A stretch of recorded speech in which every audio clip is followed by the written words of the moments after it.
प्रेम या बहकावा, एक बहकावा आपके पूरे जीवन को नष्ट कर सकता है, एक आकर्षण आपके पूरे जीवन को नष्ट कर सकता है। ऐसा ही उदाहरण देखने को मिला है कविता मीणा, गणेश मीणा और महेश मीणा के इस कांड में। कविता मीणा ने अपने प्रेमी गणेश मीणा के बहकाव में आकर अपने ही पति के विरुद्ध जो उसने साजिश रची थी उसमें साथ देकर आज अपना जीवन नष्ट कर लिया है। जब मैं कुछ दिन पहले दिल्ली में doctor AP Singh ji supreme court के अधिवक्ता जी के साथ में बैठा था, तो उन्होंने एक उदाहरण दिया जयपुर का कि जयपुर में भी नीला ड्रम जैसा एक कांड हो चुका है। मैं चौंक गया था, मुझे ध्यान नहीं था, लेकिन अभी दिल्ली में बैठे बैठे कुछ रील्स देखी तो मैं खुद भी स्तब्ध रह गया कि ऐसी घटना हो चुकी है। और मासूम सी और भोली भाली वो लड़की कविता मीणा, जिसका विवाह हुआ महेश मीणा से, उसने अपने प्रेमी के साथ में मिलकर उसकी हत्या में साथ दे दिया, उसका हत्या करवा दी। उसकी शक्ल या इसके बैकग्राउंड में जाए तो क्या कारण हो सकता है इसके कई कारण हो सकते हैं। जो कविता मीणा, उसकी आयु सिर्फ 23 साल बताई जाती है और जो बताया जा रहा है कि 9 साल पहले उसका प्रेमी था वो, क्या वो 14 साल की उम्र में या 13 साल की उम्र में अपना प्रेमी बना सकती है? और इसी उम्र में अगर लड़की अपने प्रेमी बनाने लग गई तो जीवन हमारा विध्वंसक होता ही जाएगा। जो उम्र आपकी पढ़ने की थी, लिखने की थी, समझनी नहीं थी, वो उम्र में अगर आपने ये प्रेमी पाल लिया तो आपका गलत होना ही होना था। लेकिन इसमें स्त्री को दोषी ठहराया जा रहा है। क्या स्त्री को ही दोषी ठहराना उचित है क्या? मेरे विचार से इसमें स्त्री से भी बड़ा एक कारण है पुरुष वर्ग भी, जो सिर्फ अय्यास है। सिर्फ उसमें स्त्री से सिर्फ सेक्स की भावना दिखती है, इसके हवस का है, इसके अलावा उसको कुछ दिखाई नहीं दे रहा है। तो वह पुरुष क्यों एक पराई स्त्री जो किसी की विवाहित हो चुकी है, किसी की बेटी है, किसी की बहन है, उस पर गलत नज़र क्यों रख रहा है? और बहनों और बेटियों और स्त्रियों और महिलाओं, नारियों को भी ये समझ लेना चाहिए कि आपका नाजायज़ फ़ायदा अगर आपके परिवार में आपके भाई बहन, माता पिता, पति, किसी से भी थोड़ा सा किसी न किसी वजह से हो जाता है, तो ऐसे पुरुष कई लोग हैं जो आपको भड़का कर, बहका कर, फुसला कर, फंसा कर, तू कितनी अच्छी थी, तू तो ये तरक्की कर सकती थी, तेरे सास का विश्वास नहीं है, पति का विश्वास नहीं है, भाई का नहीं है, उसके नहीं है, तूने अपने जीवन को नष्ट कर दिया है। ऐसे लोग आकर तू अपने अधिकारों की बात क्यों नहीं कर सकती? ऐसे लोग आकर उसके अंदर अपना एक प्रेम जगवाना चाहते हैं। वो सोच बैठती है, वो थोड़ी नादान होती है कि मेरा सच्चा हितैषी तो ये है, और वो इसी बहकाव में आकर वो ऐसे कदमों में चली जाती है। कभी वो भाई के विरुद्ध, कभी बाप के विरुद्ध, कभी माता के विरुद्ध, कभी वो लव मैरिज, कभी वो नवजियात की शिकार होती है, कभी किस में होती है और वो साथ देती है।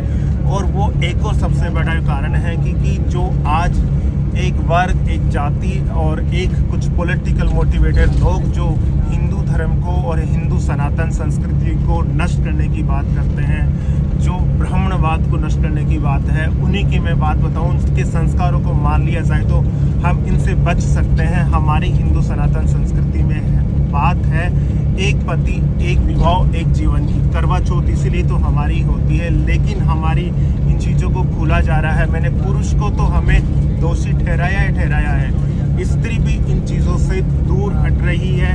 और एक और इनको बहकाने का जो काम कर रहे हैं वो है बॉलीवुड, कुछ सामाजिक कार्यकर्ता, कुछ एक्टिविस्ट, ये लोग भी आए दिन महिलाओं के अधिकारों की बात कर के उसके दायित्व का बोध नहीं करवा रहे, उसका दायित्व की बोध नहीं करवा रहे कि उसके पुत्र के प्रति, पति के प्रति, परिवार के प्रति, सबके प्रति दायित्व है।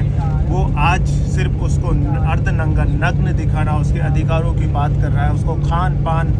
महिलाओं को, स्त्रियों को कभी विश्वास ही नहीं करना चाहिए। पुरुष हमेशा ही इस तरह से अहंग वो रहा है, तो उसको झांसेबाज रहा है, तो वो झांसे में देकर कभी वो आपको कोल्ड ड्रिंक में मिलाकर, कभी किसका साजिश कर रहा है। और एक गलती, आप देखिए, एक मामला, ये छोटी सी गलती और आपके पूरे जीवन को नष्ट कर गया। कहाँ तो वो गणेश मीणा होगा, कहाँ वो कविता मीणा होगी, और किस तरह से उनके परिवार वाले होंगे, कैसे वो अच्छा जीवन जी सकते थे। क्या जीवन में सेक्स और प्यार के अलावा कुछ नहीं है? क्या जीवन में इसके अलावा भी कुछ बहुत कुछ है, बल्कि इनके अलावा ही सब कुछ है? यह हिंदू दर्शन और हिंदू फिलॉसफी भी बोलती है। तो क्यों हम हमारी सनातन हिंदू संस्कृति से दूर जा रहे हैं, पाश्चात्य शब्दों गर्लफ्रेंड, बॉयफ्रेंड, प्यार, तलाक, सलाक इनकी तरफ बढ़ रहे हैं? ये सब जीवन नष्ट करने वाले हैं। स्त्री हो या पुरुष हो, दोनों को इनके समझना चाहिए। कोई स्त्री जब पराये मर्द के संपर्क में आती है तो यह वो उसके झांसे में वो लेना चाहता है, और उसका नाजायज़ फ़ायदा उसका एक ही होता है, वो शारीरिक उसका शोषण करना चाहता है, शारीरिक रूप से पाना चाहता है, और वो एक 2 सेकंड 2 मिनट का आनंद उसके पूरे जीवन को नष्ट करता है। पुरुष को भी नष्ट कर रहा है। पुरुष तो इसमें दोषी महिला से भी अधिक है, और महिला भी उसमें साथ निभा रही है, तो महिला भी दोषी है। तो इन चीज़ों को रोकने के लिए क्या होना चाहिए? इन चीज़ों को रोकने के लिए हमें मॉरल वैल्यूज़ की आवश्यकता है, शुभ विचार की इसीलिए आवश्यकता है। हमें हमारे नैतिक मूल्यों को हमने छोड़ दिया है, शुभ विचार को छोड़ दिया है, धर्म की परंपराओं को छोड़ दिया है। इसी कारण से ये हमारी चीज़ें हो रही है, और इन चीज़ों के कारण ये सारी चीज़ें बढ़ती जा रही है।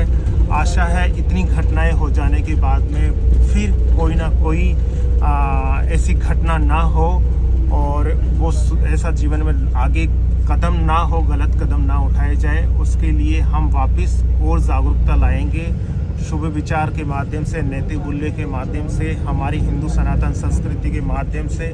और जो बड़े बुजुर्गों ने कहा है, पराई स्त्री और पराये धन के ऊपर किसी की भी नज़र कभी भी ख़राब हो जाती है, तो हमें ये भी ध्यान देना होगा, और हमें माँ बाप, भाई बहन, पति सभी को ये ध्यान रखना होगा कि अगर आज के समय में हमें कलेक्टर नहीं बनना, IAS नहीं बनना, IPS नहीं बनना, और ज़्यादा पैसे वाला भी नहीं बनना है, अगर हमें यह सब के बजाय हमें हमारी घर की स्त्री, बहन, बेटी इसको ही बचा लिया, तो हमने करोड़ों से भी ज़्यादा पैसा अपने आप को कर लिया है। जीवन इसी में है, तो एक जीवन, एक गलती, किसी के बहकावे में, किसी के आकर्षण में आकर हमें इन चीज़ों से दूर रहना है, और हमें हमारा जीवन बचाना है, स्वस्थ समाज का निर्माण करना है।